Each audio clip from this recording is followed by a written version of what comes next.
Alors, aujourd'hui, nous allons donc visiter l'exposition proprement dite avec Corinne Tang qui fait un petit commentaire de façon à vous imprégner un petit peu de ses aventures.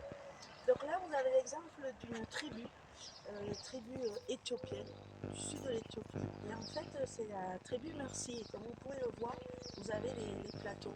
Elles sont connues, ces tribus, pour mettre sur les plateaux à l'oreille, sur les plateaux au niveau de la lèvre. Et ce qui est intéressant aussi dans cette photo, c'est de voir la scarification. Là-bas, ces tribus, elles se font la scarification pour mettre leur prénom sur leur corps. Ici, c'est la tribu Imba. La tribu Imba est du nord de Namibie, près de la frontière angolaise. Et comme vous pouvez le voir, elle se couvre d'argile rouge tous les jours, qui est un signe de beauté, mais surtout qui les protège contre le soleil et les insectes.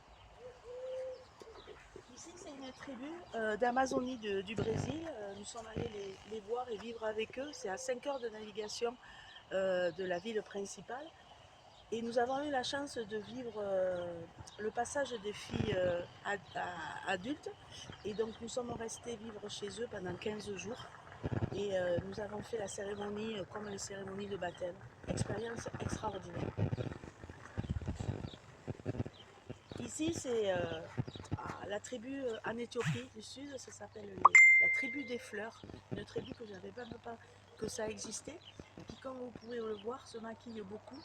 Et nous allons voir d'autres photos un peu plus loin avec les fleurs dans les cheveux.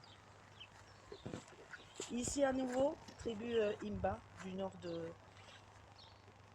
de Namibie, où ils font beaucoup la cendre et beaucoup de commémorations.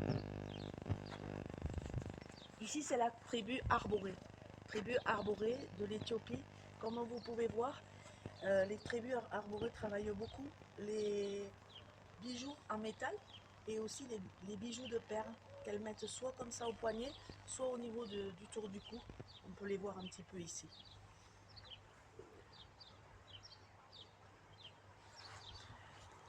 Ici, cette photo est très symbolique en Amazonie. Il y a beaucoup de commémorations. Et ici, c'est un peintre qui fait toutes les peintures de toutes les tribus du coin lorsqu'ils font des cérémonies. Et à force de faire les peintures, eh bien, sa main devient noire. Et c'est pour ça qu'on l'appelle le peintre à la main noire. Je trouvais assez intéressant. Ici, c'est dans une tribu en Éthiopie et la différence par rapport à toutes les autres photos, c'est la seule qui est prise au flash à l'intérieur. Nous sommes dans leur hutte qui s'appelle une boma. Et vous voyez ici, c'est vraiment leur environnement de vie. Et vous voyez aussi intéressant que les hommes mettent aussi les bijoux de perles. Ce n'est pas qu'un côté féminin, c'est la beauté de l'homme. Ici, une photo complètement différente. Vous savez qu'en Éthiopie, avec le contexte géopolitique, en fait, beaucoup de tribus ont une arme, mais ce n'est pas pour la guerre, c'est surtout pour protéger leur bétail, parce qu'ils se volent beaucoup entre eux. Vous savez, les conditions de vie sont difficiles quand même là-bas. Et en fait, ils protègent aussi pour amener leur bétail et trouver des pâturages et des points d'eau. Donc ils s'arment pour protéger en fait leur territoire. Ici, c'est une photo différente encore. Nous l'avons prise en Amazonie. Là, nous étions en hauteur. Nous avons eu la chance de faire hélicoptère. Et c'est là où j'ai appris qu'en fait, dans l'hélicoptère des photographes, il n'y a pas de porte pour éviter le reflet. Et ça, je ne savais pas. Et j'ai le vertige. Mais bon, j'ai essayé de prendre des photos quand même. Il fallait y aller. Il fallait y aller. Là, c'est au niveau d'une fête des tribus. Donc, vous voyez ici, c'est des gardes. Il y a beaucoup, toujours les gardes qui protègent les tribus, la population, etc. Une photo différente ici, c'est la Mongolie.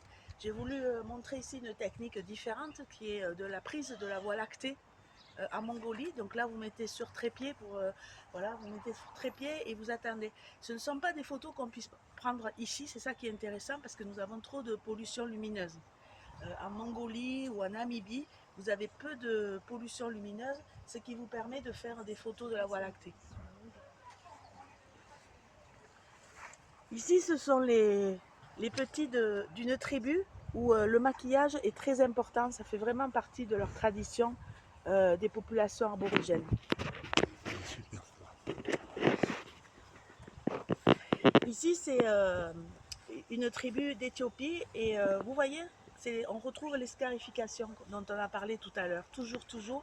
Et là, la différence, c'est que cette tribu, elle s'orne sur la tête d'os d'animaux et de cuir de vache. Et en fait, cette coiffe les symbolise, les identifie clairement dans leur tribu et aussi a un côté pour intimider les autres tribus.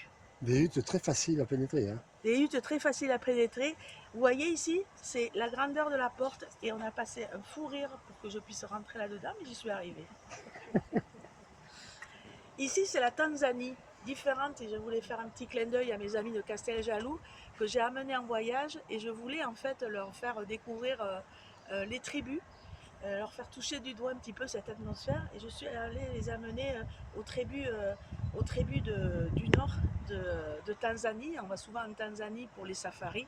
Or, il y a aussi des tribus magnifiques, comme vous voyez ici, avec des beaux bijoux sur la tête qui les identifient. Il y a toujours ce côté dans les tribus identification par les peintures sur le corps ou par les bijoux.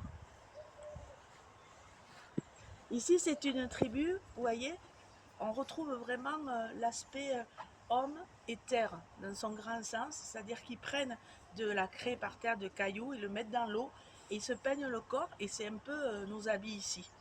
C'est-à-dire qu'ils s'habillent, ils sont nus mais ils mettent beaucoup de peinture sur leur corps.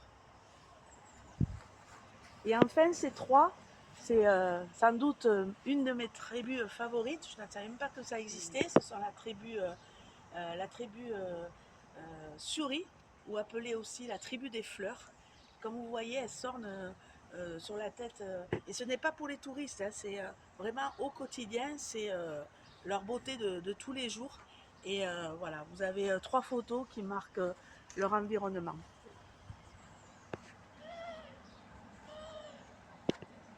Voilà, par cette exposition, j'espère que je vous aurai fait découvrir l'existence de ces tribus qui, comme nous savons, à travers ces différents pays sont amenés peut-être à disparaître un jour. Donc au moins les photos, elles ont cet objectif d'histoire et de marquer leur existence.